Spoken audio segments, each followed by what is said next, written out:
W's and L's, the weekly recap show where we give a dub to the things that we like and the L's to the things that we don't. It's on you. Cool. Only 2 dubs this week. First one is going out to Mr. Blake the Great Corum. Okay. Returning back for his senior season. Definitely pleased with that. As you should be. Seems like we should have the best backfield in college football again next year. You got the same 2 guys. Let's do it. Let's run it right back. Happy about that because it shows that even regardless of who's going to be the head coach, that he really wants to be there.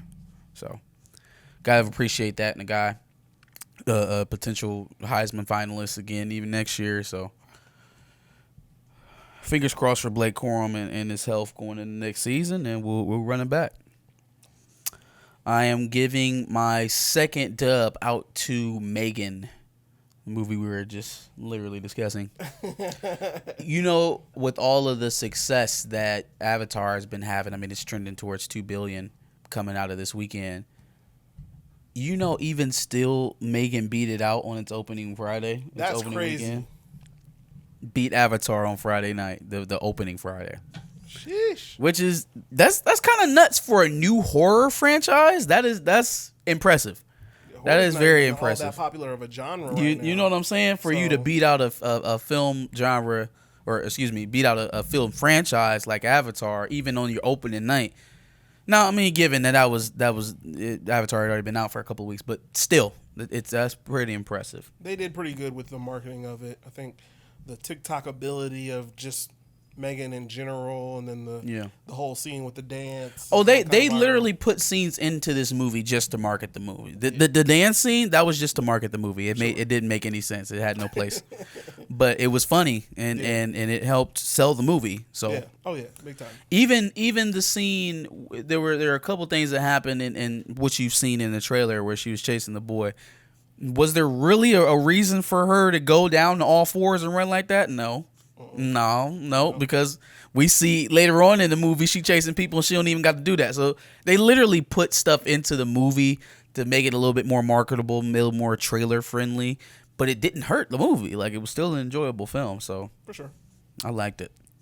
All right, let's get on to these L's. First up on my L list this week, Benjamin Simmons. Gross. Who would have thought you'd ever make it back up here? Me also. Yeah, we both thought that. This week, I think it was 2 days ago, versus the Celtics, my boy put up a goose egg in 4 quarters of play. About par for the course for Ben Simmons. Fam, imagine if you traded James Harden for that. Like, what? What? And not that you just traded for him, but you traded for him after he missed an entire season. After he refused to play. Then came to you and refused to play some more. Ben Simmons or Jamarcus Russell? What's more disappointing? Ben Simmons, because he's been around for years in the league. At least Ben Simmons made some All-Star games, though. That's fair. Jamarcus Russell was kind of like he literally bust had that from the one jump. Year and then that he did flame out spectacularly. But I feel like there were people who were more committed to not failing with Ben Simmons on his side than there were with Jamarcus Russell. Like, if you fail at quarterback, you just dip in the well next year. Or the year after that, you know what I'm saying? But, you know, you just kind of keep swinging at it. But a guy like Ben Simmons, you're not just going to cut him. He's got a guaranteed contract, so you're definitely not going to cut him. And then if you try to trade him too early, then that's a red flag to all the other teams that would be, trying to acquire him. So I'm not picking him up. Yeah, what's wrong with him? Why you don't want him no more? So yeah, man, that's a sad shit show. Yeah, it is. Like, we're too far into his career to still be talking about, oh, he could develop this and he could get better this, and he's such a great player. No, he's not. When you are that offensively limited, you can be good. You can even be very good. You can't be great. Y'all have never told me that PJ Tucker was great. Ever. Not a single day. You never told me that Tony Allen was great. The guys that were great were able to do it all. They were able to do a little bit of everything. Mm-hmm. Those are the great ones. Yeah. It's okay that Ben Simmons isn't a great player. You should probably stop paying him as such. But it's okay that he's not a great player. You can still be a good NBA player. It's just that now I'm not setting up no more offensive sets for Ben Simmons. At all. Matter of fact, when we're on offense, you go stand your ass in the corner. Get out of the way. Yeah. Don't even set the pick because you might get into action and get fouled. And I damn sure don't want to see you shoot them whack-ass free throws. Yikes. So, yeah, man, it's okay that he's just good. And that's where we got to park it. Like, from now on. Like, don't come at me with Ben Simmons is a great player anymore. You know what's crazy is I think Markelle Fultz might be having a better Markelle Fultz is decidedly better than Ben Simmons. But look how it happened. They both started from the same jump-off point. They started from the same team, goddamn. Yeah. Markelle Fultz went through his slumps, took his criticism, got traded, and became a better player. Yep. Ben Simmons belly ached. He blamed his teammates. He blamed his coaches. Then he cried about getting his feelings hurt, got traded, and didn't play. It's a completely different attitude. It's a fact. It's a completely different mentality. Markelle Fultz went to the lab and got better. Mm-hmm. Ben Simmons has blamed everybody but himself for how his NBA career has turned out. And then when people did try to put the responsibility on his shoulders, he ran away from it. He got mad, blamed them for criticizing him, and left. Mm-hmm. It's not the same mentality. And he has been like that since LSU. He's been that way since LSU. Mm-hmm. I'm giving Rotten Tomatoes an L. Rotten Tomatoes recently ranked their, their shows by genre for the 2022 viewing season. Mm-hmm. You want to take a wild guess as to what their number one comic book series was in 2022? I think I know the answer. So what is it? Miss Marvel. Mm-hmm. Mm-hmm. Number one. Now that wasn't the most controversial. I think it was for the most part positive. It wasn't glowing, it wasn't tearing down the doors, but it wasn't She-Hulk. Yeah. Do you know what was number two? Was it She-Hulk? Yo, okay, all right. Rotten Tomatoes. Hey, fam. But it gets worse. So now there's a publication by the name of Direct, and they wrote an article up about this where they so-called criticized Rotten Tomatoes for the tape because by far She-Hulk was the most polarizing television show of the entire year. Easily. So say the least, it being number two overall is a little nuts. But when they go on to describe the vitriol around She-Hulk, they describe it as criticism from a minority of immature fans. Okay. Oh my God. Oh my God. All right. So we got one corporate structure that's sucking from Disney's teat, and they're saying, oh yeah, these were the two best comic book shows. Damn The Boys, damn Peacemaker, damn Titans, damn Doom Patrol, damn any of that. Right? Damn Sandman. Damn any of that stuff, because, hell, even the MCU shows. Was Moon Knight or Hawkeye not better than She-Hulk at least? Damn. But damn all those shows. It's Miss Marvel and it's She-Hulk, baby. So that's Rotten Tomatoes. And then you got another publication that's not necessarily sucking from the teat because they're criticizing the fact that you had She-Hulk so high, but we just gonna caress your boob a little bit and say that all the people that didn't like it were wrong and they were just, immature people and there aren't even as many of them as you think it is anyway. Hey, listen.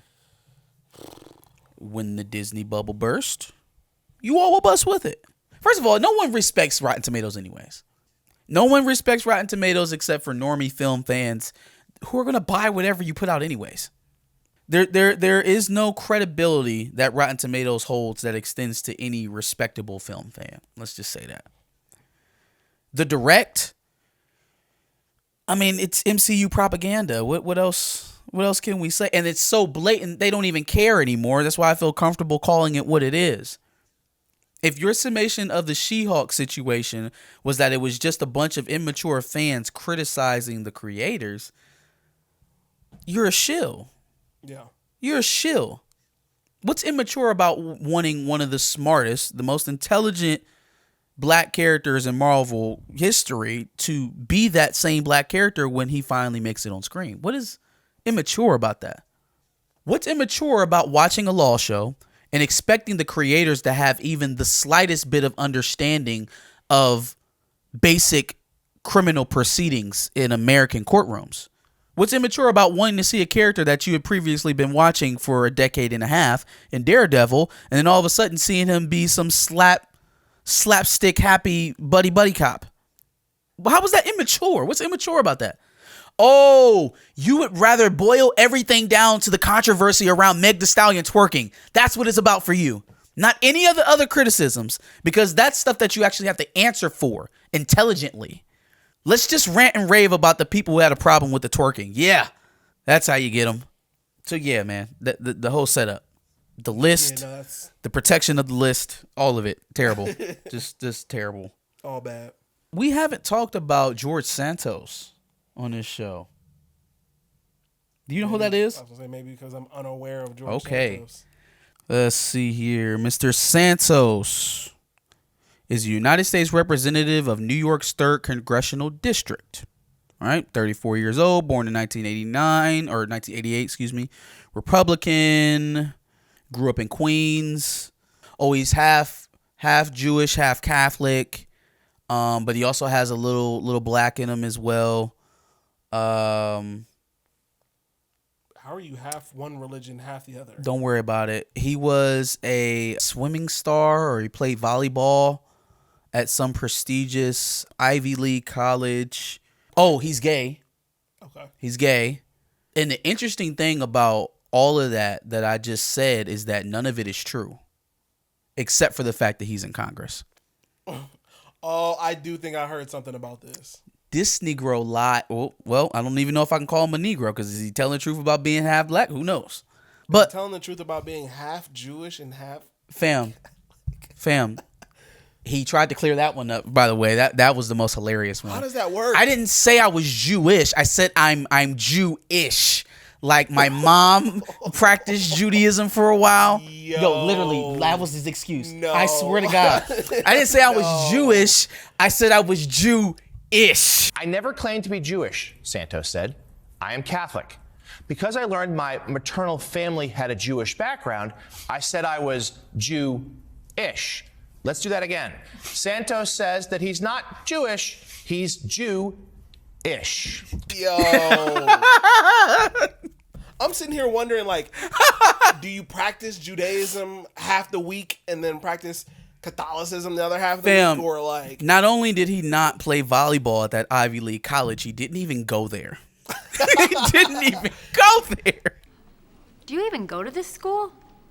No. I just have a lot of feelings. Not Jewish, not black. His name, his legal name is not, or excuse me, the name he was born with. His legal name is probably George Santos now.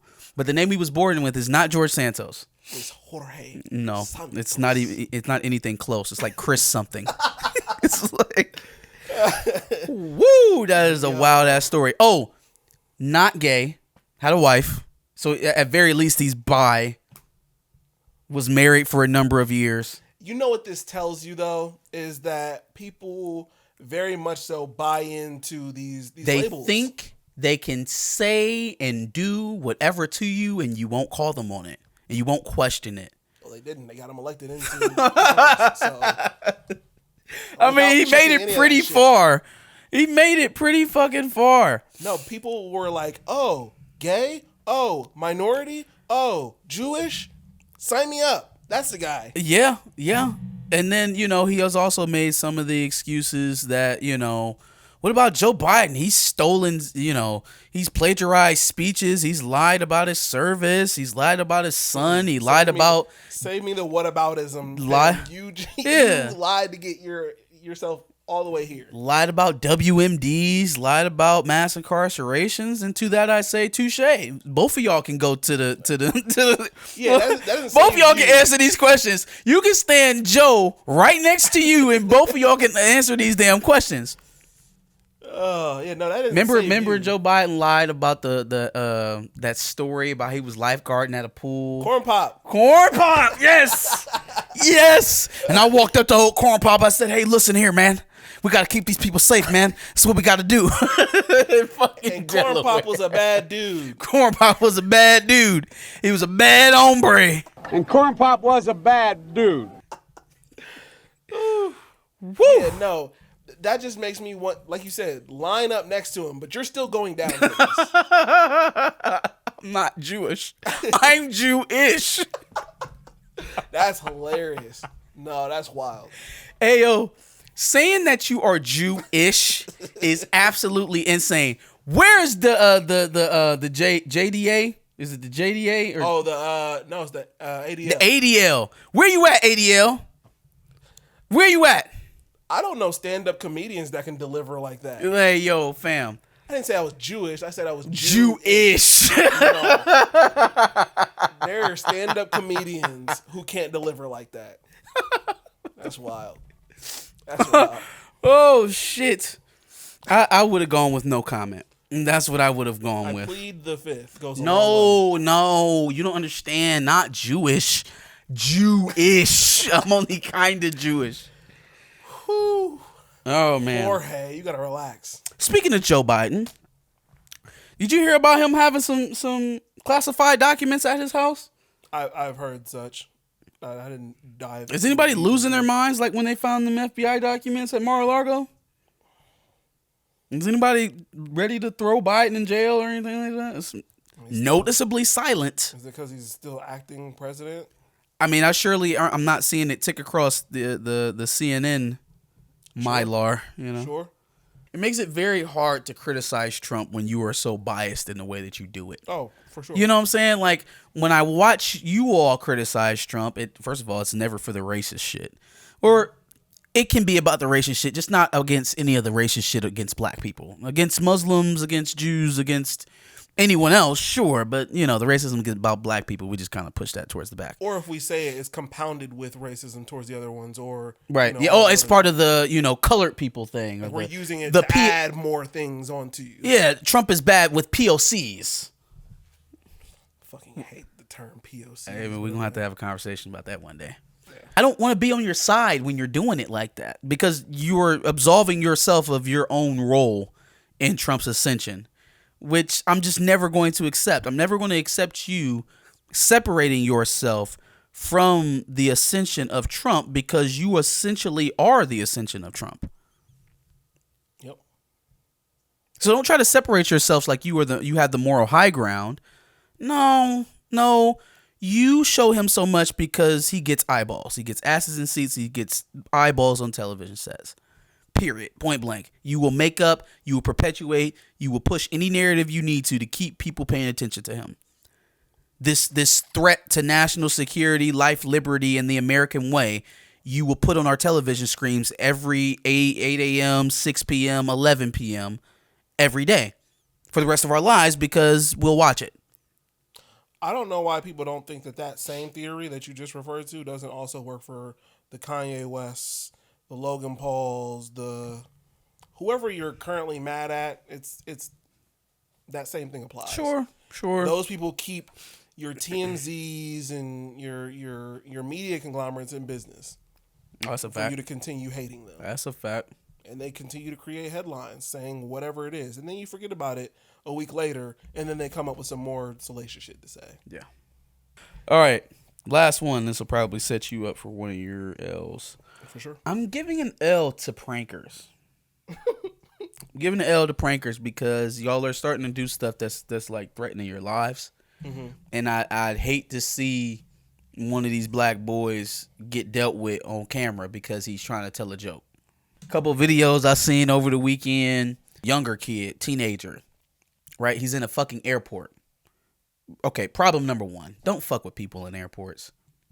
Traveling is stressful most of the time. People, half the time, they don't even want to be doing it. The last thing I want to deal with is some idiot-ass teenager who's fucking around with my luggage. And that's somebody who's been in the airport for Like they just got there, maybe got off of a flight.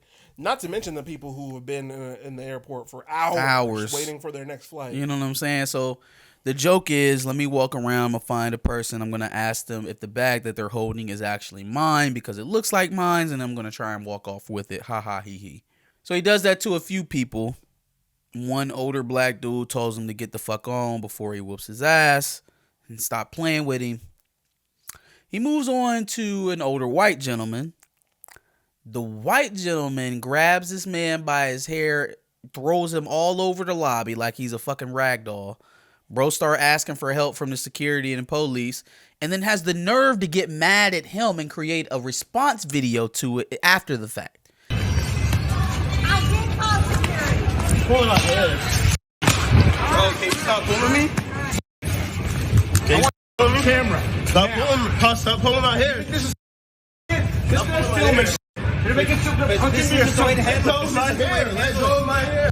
Let go of my hair. Let go of my hair. Calm down. You're getting somebody to go. You're getting somebody to go. I'm not gonna fight you. You assaulted me. Next one's no, you assaulted over us. No. Check this man's camera, please. Yeah. Do me a favor. You guys sit over here. Don't touch me. Don't touch me, buddy. Don't touch me. I didn't touch you. Don't touch me. Fam, I wouldn't even have posted that. If I was doing pranks on people and somebody beat me the fuck up because I was doing it, I wouldn't have posted it. Well, yeah, you getting beat the fuck up is the selling point of the video, so that's why he posted it. But is it though? I mean, I thought it was supposed to be funny, not hey, watch me go out here and get my ass beat. You can just find somebody to whoop your ass on camera if that's the funny thing. Well, it is, but it's in the reaction, like, oh, look at this over the top man beating me the fuck up. Hey, listen, man, it's another grift. Some of y'all are gonna die. Y'all black. Y'all not these white boys out here putting hoodies and buckets over people's heads and running to the next aisle. Y'all do that to somebody out here, they're gonna try and say, oh, well, I was defending my life and I had to shoot him. Mm-hmm. That's exactly where this shit is going. He attacked me. I thought I was being abducted. I shot him. They walking in people's houses and killing them. They shooting through the windows and killing you in your sleep. You're going to give somebody an opportunity to take your life so that you can make a YouTube short? And it's not even funny. That's not funny. That's not funny. Don't walk around and grab my shit. Don't try to walk off with my stuff. Your prank should be able to be done with you and your person. You shouldn't have to touch me, keep me from going anywhere that I want to go. You shouldn't have to put your hands on me. Funny Marco. He's done plenty of shit to piss people off. He's even gone too far, I would guess he would even say at certain times. Mm-hmm. I've never seen him put his hands on nobody. Sure. Never seen him touch nobody. Yeah. So the interesting thing that I see in it is that pranks, for whatever reason, just hop from social media platform to social media platform. Like there was a time where Facebook had a lot of these pranks. And it was these, usually white kids. And I think I seen one was like a Middle Easterner who like they would go up to black people and just try to provoke black people to basically hit them or do something stupid. Like I specifically remember one where it was a group of like, I don't know what race they were, but they were going up to people and like pulling up their pants and just they were in the hood. That was their whole shtick. Then that went to YouTube. There was a huge. It's just a prank bro community, and then now it seems to be landing on TikTok. There was one where dude went somewhere in Chicago and started asking the OG, "Hey, yo, what's this area? What's this? What's that? Who own this? Who own that?" Right? He got a see-through book bag on with some fake money, with some prop money in the back of it. Like, do you want to get shot? You want to get ran down on for some prop money so you can make a video? His cameraman clear across the street, right? So even if something to happen, you getting touched before your mans could even make it to you. Mm-hmm. A prank is a prank. That's deadly. Like you playing games to get fucked up. Mm-hmm. That doesn't make any sense to me, bro. On the escalator, you hollering at his girl like, buddy, take your ass on up that escalator. Say what you was gonna say to her. You seen bro was mad. He reaching at you. You get off the escalator, and crazy. You know you didn't want no smoke. Part. You didn't want no parts. You didn't want no part. Clearly, you didn't want no. It's a prank. It's a prank. It's a prank. It's a prank. your scary ass. If you that scary, you don't need to be doing it. Because for damn sure, if I'm going up an escalator and some nigga pull his phone out and start hollering at my wife, you might have just caught a jab going the opposite direction, fam. Yeah. What are y'all doing? I think it's also worth noting that, and I'm not saying that these pranks are specifically this, but it's worth noting that some of these people who do this are doing fake pranks, and there's actors who are in on it. So when you see some of these other people doing it, even that is realizing different because that's acting. Right. If you're going to do some fake pranks with your significant other, your girlfriend, one of your friends, you're going to set it up to make it look real. You're controlling the situation at that point. Stop putting random people into your setup situations and trying to record them for content because somebody's going to die. Yeah. Yeah. People are not that friendly. I wouldn't be surprised if it's already happened. And especially with y'all black kids, y'all can't do what the rest of these kids is doing. You just can't. Yeah. Especially if you talking about doing what you doing, running up on people's females, stealing their stuff. That's not what people joke over. That's the type of shit that people fight over. And if you not prepared to fight, if you gonna let some 60-year-old man swing you by your hair all over the airport floor, you should probably chill. You should probably relax. Yeah. Yeah. You doing too much. That's it for me. All right, let's go into some other viral videos. I saw a video of a white gentleman outside of his art studio that he owns, where he was spraying a black homeless woman and telling her to basically get out, which is extremely problematic, obviously. I guess the black woman she might have had some kind of mental issues, and I guess other people in the community had said that she was a little bit of a nuisance. Still not how you call react. the police. Still not how you react. Call if it's that bad, call the police. But you're gonna drench this woman with the hose. Like you dehumanizing her at this point. Like it's not necessary for you to do that. Yes. So then also after that being the case, obviously people would come to him for comment. He had stated, I totally understand what an awful thing that is to do, but I also understand what an awful thing it is to leave her on the streets. Shut the fuck up. Get out of here. Yeah. Yeah. What an awful thing it is to leave her on the street. So you sprayed her with a hose? Hey. Hey, these people, boy, I swear to God. That's not the worst thing he said. And he then also said, I find it hard to apologize because we've had no help in this situation. Again, alluding to the fact that they haven't had any help with this supposed, mental. You don't want help. You don't want help. I can tell by your actions, you're probably the same person who sits up here and calls, rent control or any type of housing assistance socialism. Yeah. I can tell it's coming off of you. It's oozing off of you. For sure. You don't want to do the things to fix the homeless problem in your area. You would rather just treat the homeless people like crap and have them out of your sight. As long as they're not interrupting your day-to-day, as long as they're not in your face for you to see it in front of your business, it's fine. Yeah. You just want help with your situation. That's it.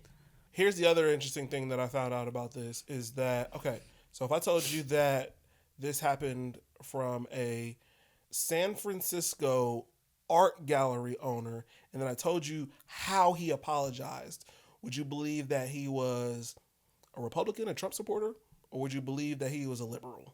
I don't think it would have mattered because I think there's a lot of intersection between those two groups that people don't like to acknowledge. I would agree.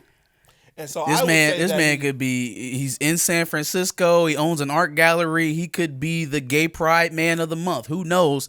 But it doesn't matter because when he sees a poor, destitute black woman on the ground out in front of his store, he sees the same things that the Republican sees. He may not talk about it the same way, may not address it the same way, he may not acknowledge it in the same way, but he damn sure handled the way that you would expect a Republican to handle it. That's my point exactly. I think Fam was of liberal views and yet still reacted in the exact same way. Mm-hmm. And so to your point, yes, it does not matter. But I think it's noteworthy at least to say it doesn't matter what he is, Republican or liberal, they're going to react to certain things the exact same way. Mm-hmm. So I don't know. I just thought that was interesting, especially in fucking San Francisco where everybody believes them to be so liberal. Man, you talk about all that. Well, you know what? Because we don't know nothing about that man orientation, so I'll leave that part of it alone. But for a for a place that had been so hospitable and so fluid in the way that they changed the culture there for the queer and gay community out there in San Francisco, it's a little disheartening to see what is happening to a homeless black woman in a place like that, But again, it's just goes to show you. Community come in, we're accepting of everybody. You get your black ass off. Like, it's crazy. But that's literally how it is. And then people want to talk that intersectionality stuff, and it's like it only applies when we're talking about bringing in. When we're talking about intersectioning to our plights, when we're talking about bringing people into, a black person's struggle, it doesn't work in the inverse. It doesn't work the other way. Yeah. People don't want to see that intersection when it's flipped, but whatever. Yep, that's a fact. The other viral video that I seen this week of a group of seemingly younger black adults. I mean, I would assume they were adults because they were old enough to get an Airbnb, who were seemingly kind of throwing a party or like a kickback situation in this Airbnb. The Asian Airbnb owner decided to, obviously come to the Airbnb and kind of reprimand them for what he said was, smoking. But then obviously I don't think a lot of them like you throwing parties in their property. Mm-hmm. And so then that led to one of the actual tenants demanding their money back. And then the Asian owner, basically smacked the girl, not in her face, but like he kind of smacked her a little bit with the money. And then that caused another gentleman in the vicinity to smack him. The thing that I find most interesting about said story is that it's viral now, but the whole thing happened 2 years ago. Very clearly somebody bringing this back up to sow some sort of anti-black values, I would think. Yeah, I don't know anything about what happened before the recording. I know the recording itself didn't look good. I know that the kids involved, they do look like kids. There's definitely a younger crowd, which is not an excuse. Sure. But it does kind of level set some of the understanding as to what happened, that these aren't very mature individuals, it seems like. Mm-hmm. And obviously they were intoxicated on, if not just weed, but alcohol and whatever else. So sure. It's one of those situations where things can go left very quickly. I don't think, if what we're talking about happened, you didn't do himself any favors walking in there being aggressive. Yeah. You sure as hell didn't do yourself no favors going in there without any type of help, going in there by your dolo. Yeah. But at the same time, you don't ever want to disrespect nobody who for their property. Even if he's kicking you out, like, take it in stride and go. And just gone. Because, first of all, I don't want to be nowhere where you don't want me anyways. I don't want to be here in this place if you don't want me here. Mm-hmm. That's number one. Yeah. We can start talking about refunds and all that other stuff, but what I'm not about to do is impose myself on somebody's dwelling where they don't want me. Sure. Let alone beat them up for it. Mm-hmm. So it's I don't know. That one was kind of, without having all the information, it's kind of hard to decipher what went wrong where. Yeah. But from what we did see, I don't think it was a good look for anybody involved. I would agree with that, and I don't really condone any of the actions in it. I just, like I said, I find it weird that it's a 2-year-old video going viral now. Mm. I thought that was weird. No, I mean, it's definitely people who look for opportunities to pop shit like this up and stir the pot. All right, let's talk about my dubs. It looks like I only got a couple of dubs. So, big dub, since you gave your dub to Blake Corum. Okay. Big dub to Tommy Eichenberg. He is coming back. That one is also a little bit of a toss-up for me, too, because I really wanted to see C.J. Hicks as well. Get some playing time. So, as long as we can make that happen somehow, then I'll be happy for Tommy Eichenberg returning. So, very often we see memes come across and the person tries to make a run for the bag and it never really works out because nobody really gives a fuck about said person who's in the meme, right? Like we've seen Gorilla Glue Girl try to go from that and make her rap career after it. You know, we've seen countless memes try to chase a bag and it just doesn't work out because nobody really gives a fuck. I think the most recent one I can think of is the period girl. No wonder happened to her. She got canceled. As she should have. Because she was imitating someone with... She was being stereotypical to black women. No, well, yes. But she was also intimidating being special needs. Oh, yeah. She was hopping on video talking like this. Yeah, I did see that. Yeah. Yeah. Yeah, she wild. got canceled. Wild. The Move Like a Snake girl, she has a pretty successful YouTube channel now.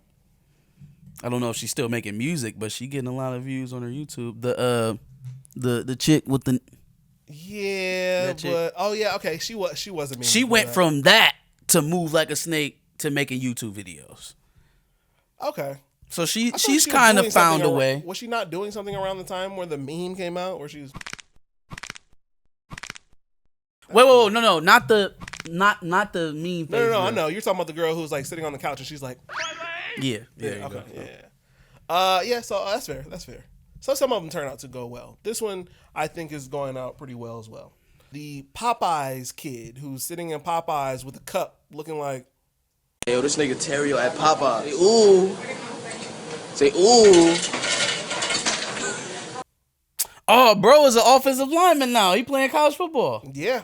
And he got himself an NIL bag. That's what's up. Probably one of the best NIL bags. Hey. If he pulls up in a goddamn fast food commercial doing one of these and backing out, hey, that's going to be the perfect commercial. He's got an NIL bag from Popeyes for an undisclosed amount. Oh, I can't wait to see that commercial.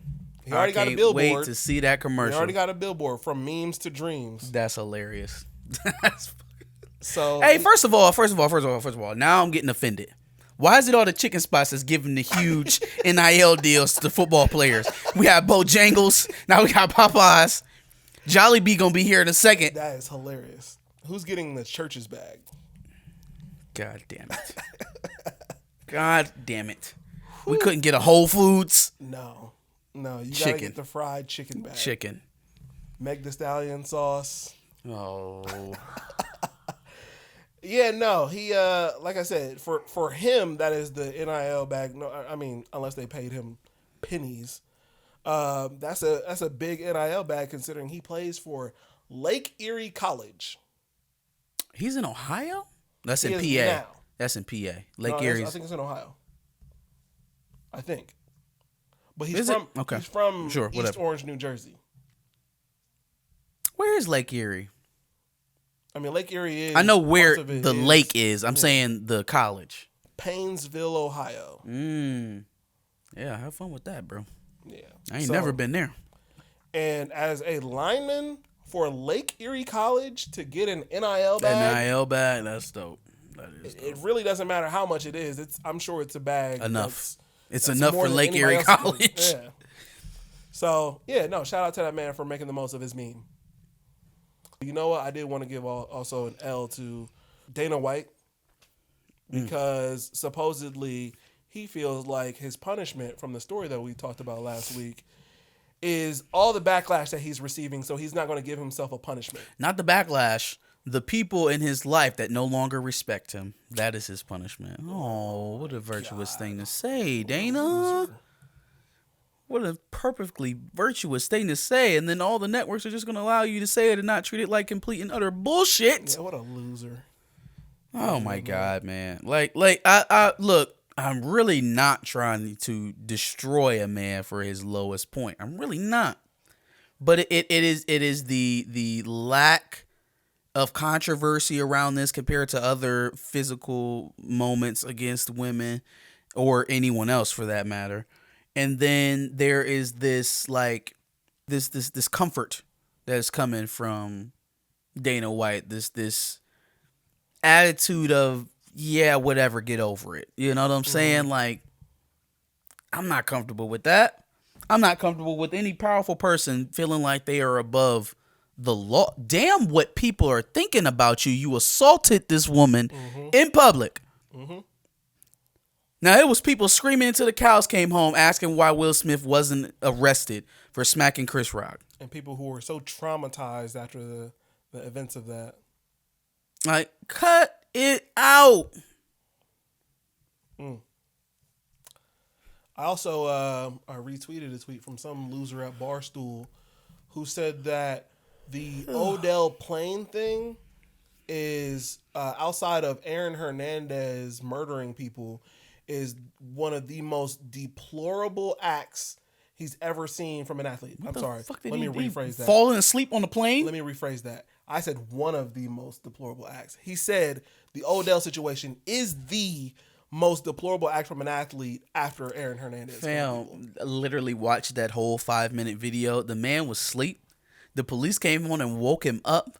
The stewardesses kept complaining because he didn't know he responded to them and not the stewardesses, and then they decided to kick him off the plane. But to do so, they had to remove every other single person off the plane before they removed him.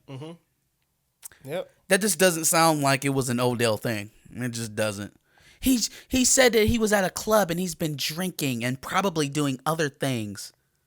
Hey, come here. Let me tell you something. No, get closer. Get closer. Shut the fuck up and do your job.